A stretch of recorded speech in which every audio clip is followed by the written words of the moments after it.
केन्दुझर आनंदपुर में विभिन्न प्रकल्पर उद्घाटन करिसेंति मुख्यमंत्री नवीन पट्टनायक। दिनिकी आनंदपुर गस्तर आसी विभिन्न कार्यक्रम में जोग देइछंति नवीन।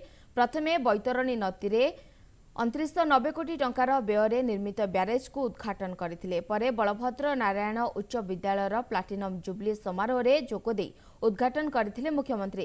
यासह आनंदपुर स्टाडियम रे साधारण सभा जोगदे जनता को उद्बोधन देवा सह 2138 कोटीर विभिन्न प्रकल्पर लोकार्पण करिसेंति। स्थानीय अंचलर आनंदपुर कॉलेज को सरकारी कॉलेज भाव घोषणा करने, आनंदपुर को रेल संजोग करने और आनंदपुर रे एक एआरटीओ ऑफिस पाई दाबी करथिले आनंदपुर विधायक भागीरथी सेठी। किंतु शेष में मुख्यमंत्री किछि पैकेज घोषणा न करिबारु निराश होइछंती आनंदपुरवासी।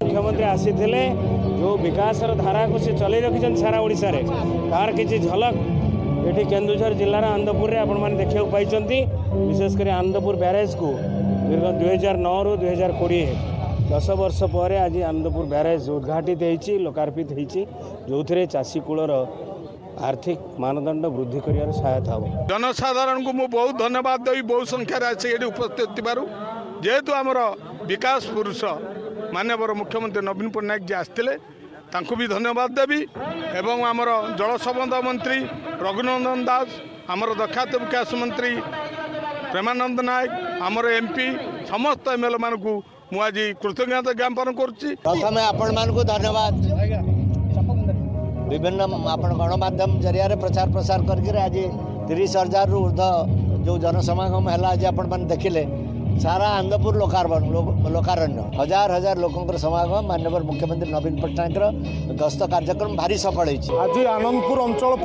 एक सौभाग्यर दिन विकास पुरुष माननीय मुख्यमंत्री श्रीयुक्त नवीन पट्टनायक गस्त को नहीं आनंदपुर अंचल चलचंचल हो उठीला। पाखापाखि 30,000 रु अधिक समागम होता। ये समागम को आखि आगे रखी प्रशासन सबु प्रकार सुरक्षार व्यवस्था करा जायतिला।